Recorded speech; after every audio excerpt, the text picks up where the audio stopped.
Você já ouviu falar na colonoscopia, mas fica cheio de dúvidas e até tem medo em relação a esse exame? Hoje nesse vídeo eu vou te contar as 10 principais dúvidas que todo mundo tem a respeito da colonoscopia e nem costuma perguntar durante a consulta.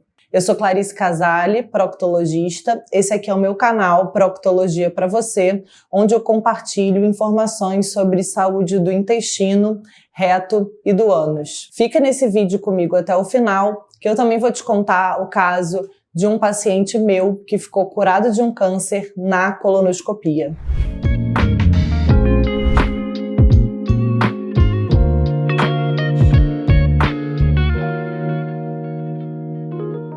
Eu separei aqui as principais dúvidas que os seguidores e meus pacientes me mandam lá pelo Instagram e aqui no canal e vou dividir com você todas essas 10 principais dúvidas.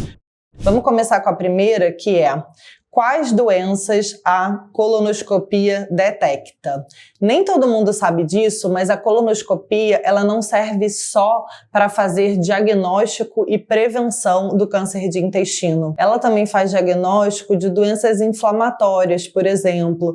Então, doenças como retocolite ulcerativa, doença de Crohn, outras causas de inflamação como colite microscópica, colite eosinofílica, que são inflamações que não são perceptíveis a olho nu, mas a gente precisa biopsiar para chegar a esse diagnóstico. Além do câncer, quando a colonoscopia é capaz de detectar pólipos, que são as lesões precursoras do câncer, antes que eles se transformem, ela é capaz de retirar pólipos, ela também é capaz de dar diagnósticos de úlceras, que são como se fossem feridas no intestino, e também da doença diverticular, que são os saquinhos que o intestino forma dentro dele mesmo por uma fraqueza da parede, como essa imagem aqui. Vamos lá para a segunda pergunta. Onde é aplicada a anestesia da colonoscopia? Uma das maiores dúvidas sobre a colonoscopia, um dos maiores medos vem em relação à anestesia. A anestesia da colonoscopia é uma sedação. Essa sedação é feita de forma venosa, na veia do paciente. Não é feito como muita gente imagina de forma inalatória, através de nenhum gás. Essa sedação, ela é uma sedação muito segura, ela é revertida muito rapidamente. Então, quando o paciente acorda, aquela medicação, ela já praticamente foi toda eliminada e o paciente tem um sono confortável, tranquilo, sem nenhuma dor.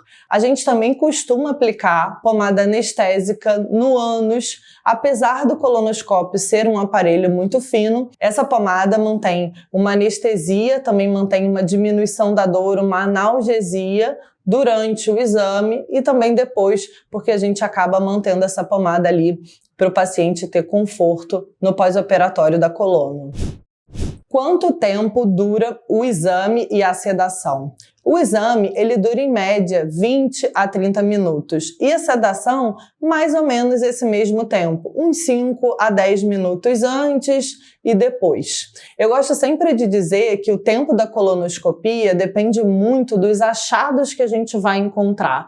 Então, se eu tenho um exame normal, em geral ele vai durar 20 minutos. Mas se eu tenho um exame com muitos pólipos, ou que eu preciso fazer muitas biópsias, esse tempo vai se prolongar um pouquinho mais. Mas para quem está fazendo o exame, o paciente, esse tempo ele não é percebido, porque você vai dormir e quando acordar, aquilo tudo já passou. Acho que um dos maiores medos, eu já falei um pouquinho, mas quero frisar esse.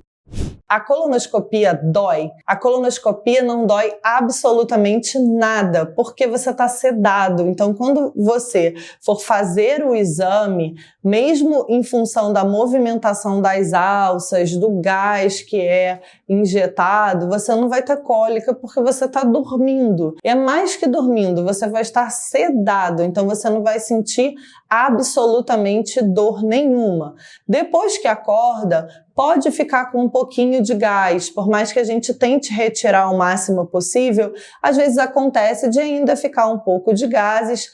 Nada que seja muito desconfortável, a própria eliminação dos gases já resolve e a gente não costuma nem precisar de medicação para dor, nem dor de gases. Vou acordar no meio do exame? Não, de maneira nenhuma. A sedação ela é feita com um especialista, um médico anestesista que vai cuidar do paciente durante todo o exame e ele não deixa que você acorde justamente para não sentir dor e nenhum tipo de desconforto e a gente manter a segurança e o conforto do exame.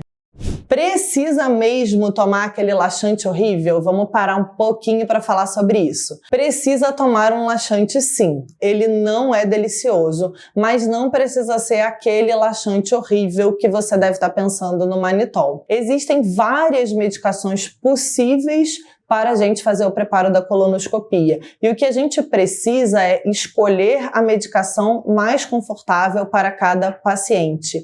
Existem muitas opções e a gente só tem que planejar de forma individualizada para não ser tão desconfortável. O próprio manitol, quando ele é diluído com suco de limão e com bastante gelo, ele já fica muito confortável.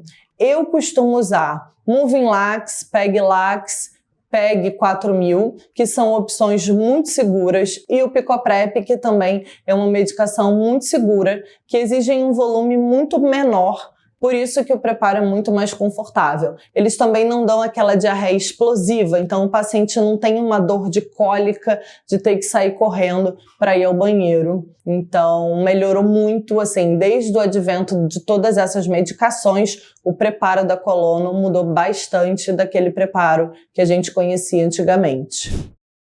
O que eu posso comer depois da colonoscopia? Depois da colonoscopia, você pode se alimentar normalmente, tá liberado. Eu brinco que você não vai comer uma rabada, uma feijoada, porque esses alimentos muito pesados podem fazer você se sentir mal. Mas fora isso, você já se alimenta na maioria das vezes no próprio hospital, com um lanche, com um almoço ou jantar, dependendo do horário, e você já sai de lá depois de uma refeição bem equilibrada, uma refeição do dia a dia, com nenhuma restrição. Qual exame substitui a colonoscopia? Da mesma forma, com a mesma eficácia? Infelizmente, nenhum.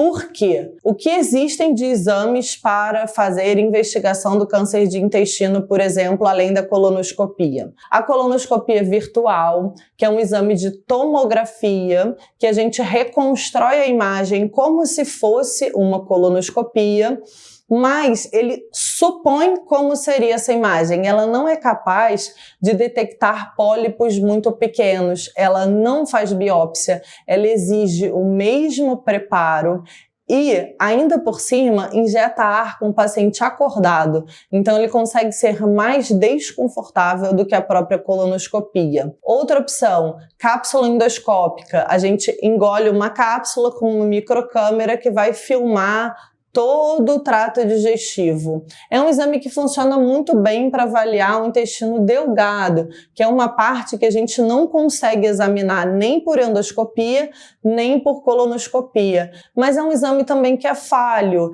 Ele não detecta também pólipos tão pequenos, ele depende muito da experiência de quem está fazendo, ele também não consegue biopsiar, ele não tem indicação para a prevenção do câncer de intestino. O exame de sangue oculto é um exame que ajuda a detectar precocemente o câncer, mas ele não impede que o câncer surja. Quando você tem um sangue oculto positivo, a chance de você já ter o tumor é muito grande. Por isso que ele não serve para prevenção. Para prevenção, eu tenho que achar o pólipo e retirar o pólipo. E a retossigmoidoscopia, que é um exame que às vezes é até feito no consultório, ela só avalia a parte final do intestino, o reto e o finalzinho do sigmoide, onde realmente estão a maioria dos pólipos e tumores, mas não é uma avaliação completa do intestino. Realmente, se você tem 45 anos ou mais, e se por acaso tiver uma história familiar de câncer de intestino aos 40, a solução realmente, o exame mais indicado é a colonoscopia. Última pergunta, essa para as mulheres, que eu respondo muito, minhas secretárias respondem muito via WhatsApp, que é: doutora, eu fiquei menstruada e agora? Vou ter que adiar o exame? Não precisa adiar o exame. Estar menstruada não muda em absolutamente nada para nós. Pode seguir o seu planejamento, o seu roteiro, sua dieta, sem absolutamente nenhuma preocupação, porque não vai mudar em nada o seu exame.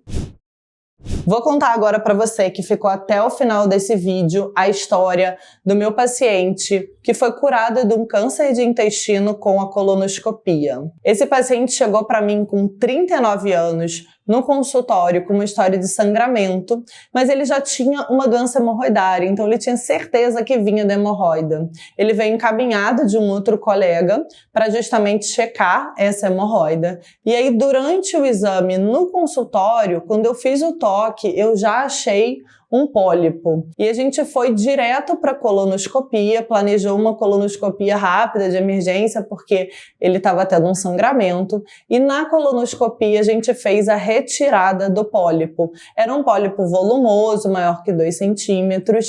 E aí sim, dentro daquele pólipo a gente já tinha células cancerígenas. Como ele foi retirado de forma eficaz, com margem de segurança, esse paciente ficou curado só com a colonoscopia. Por isso, eu acho muito importante a gente divulgar o papel da colonoscopia. Ainda existe muito mito, muito preconceito em volta desse exame, mas é muito mais que um exame. É um procedimento que é capaz de tratar, de prevenir e de evitar que você tenha um câncer de intestino.